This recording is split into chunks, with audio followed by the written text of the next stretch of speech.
रिश्ता महादेव से ऐसा मत बनाइए कि महादेव दे तो बहुत अच्छा है और जिस दिन न दे तो खराब हो जाइएगा महादेव। क्योंकि ऐसा रिश्ता तो हम अपने जगत में किसी से नहीं बनाते। नहीं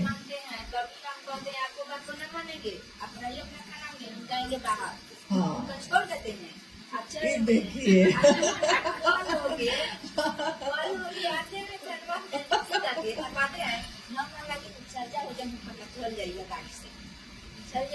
अच्छा आपके पति पुलिस में है? जी दरोगा है। जब सैया भाई कोतवाल तो डर काहेगा।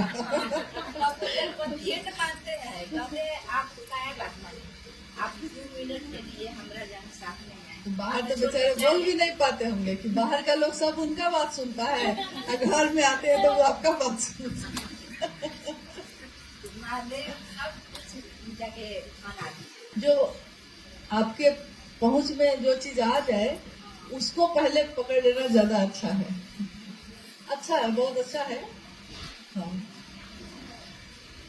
कानून की पढ़ाई इस घर में साहब की और उनका आशीर्वाद है, उनका प्रेम है कि चलिए गौरी भी लॉ की पढ़ाई कर ले, कानून की पढ़ाई करना शुरू करेंगी। अब खुशी की बात है।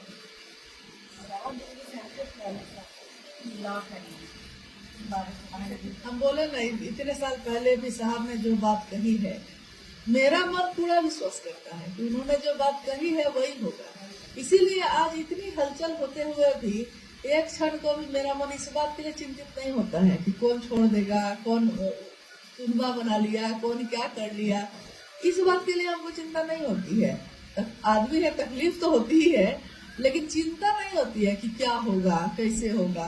क्योंकि हमको पता है कि साहब ने कहा है कि एक दिन शुरुआती दौर में शिव की शिष्यता में लोग बटेंगे जरूर, लेकिन एक दिन ऐसा होगा जब सारे लोग एक हो जाएंगे, सारे शिव के शिष्य एक मनसा वाचा करना चलेंगे। उन्होंने कहा है, इसलिए ये बात होके रहेगी। अब उसके बीच में हम लोग को जितना एक दूसरे से लड़ना होना है लोग लड़ ले, लेकिन होना वही है जो वो चाहे, होगा वही जो उन्होंने कहा है। हाँ तो क्यों इसके लिए चिंता आप करें। साहब का टोपी वाला चर्चा मुझे नहीं बात सुने थे, हमको समझ में नहीं आया। क्या टोपी वाला? जो साग टोपी पहनने शुरू किए थे, सब गुरु भाई पहनने लगे, थोड़ा दूसरा सुनेगा ना। अच्छा नहीं आया था सुनने का, और फिर राधा ही से थोड़ा बोले तो जैसे हुआ क्या कि पहले तो साहब टोपी नहीं पहनते थे। ठंड के समय में हाथ से जो बुना हुआ रहता है ना टोपी, काले रंग की या सब कभी कभी सफेद, ज्यादातर काले रंग की, तो माँ बुनती थी। माँ को बुनने आता था खूब अच्छा, तो ऊन से बुनती थी। तो ठंडा के समय में साहब के सिर में ठंड लगती थी तो ठंडा में पहनते थे वो टोपी को। लेकिन जब माँ नीलम आनंद 17 जून 2005 को शिवलीन हुई तो बाल छिलाया जाता है ना, तो साहब ने उस समय सफेद रंग का रुमाल अपने सिर पे बांधा और उन्होंने कहा, हॉल में हम लोग बैठे थे तो साहब ने कहा कि ये मैंने नीलम की स्मृति में बांधा है तो ये बांधा रहेगा, पता ये रहेगा अब। लेकिन हुआ क्या कि कुछ समय के बाद अब कार्यक्रम में जब भी हम लोग जाते थे साहब के साथ, तो रास्ते में साहब जैसे आ रहे हैं, कार्यक्रम होना है, महोत्सव होना है, तो रास्ते में लोग रिसीव करने आते हैं ना, तो 50 मोटरसाइकिल पे 100 गाड़ी, 10, 20, 100, 50 जितना भी गाड़ी है, सारे के सारे लोग माथा पे सफेद रंग का बांधे हुए हैं। देखते देखते साहब उब गए कि हम क्यों बांधे, हमसे पूछा तुम, हम क्यों बांधे, मेरे बांधने का कुछ कारण था। तो देखा देखी साहब बांध रहे हैं तो हम भी बांधेंगे, तो देखा देखी सबने सफेद रंग का रुमाल बांधना शुरू किया। फिर बाद में उसके बाद साहब ने कहा कि अब मैं रुमाल बांधूंगा ही नहीं, मैं छोड़ूंगा तो छोड़ेंगे लोग कि नहीं।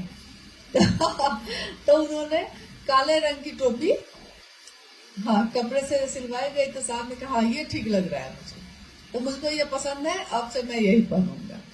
उसके बाद वो गर्मी हो, बारिश हो, ठंडा हो, लेकिन ज्यादातर जगहों पे साहब काले रंग की टोपी पहनने लगे।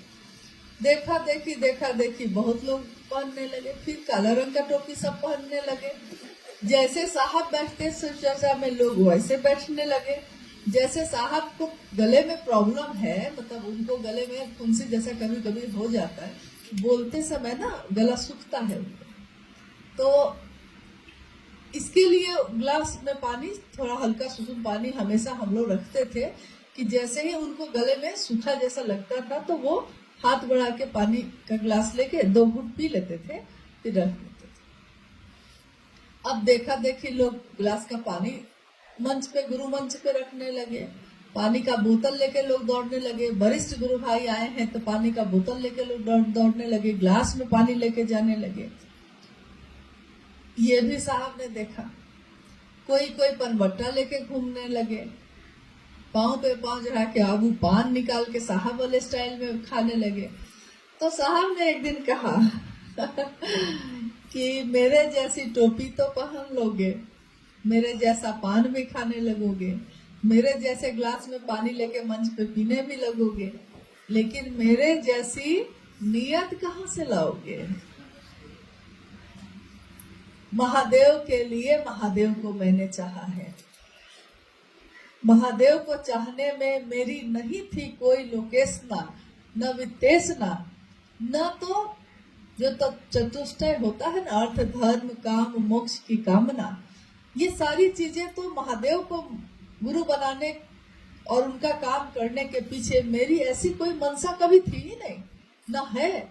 लोकेशना मतलब कि लौकिक चीजों की चाहत, कि कोई मुझको ये दे देगा, कोई मुझको वो दे देगा। वित्तेषणा मतलब कि रुपए पैसे व्यापार का कोई काम, ऐसा मैंने शिव चर्चा में कभी किया ही नहीं।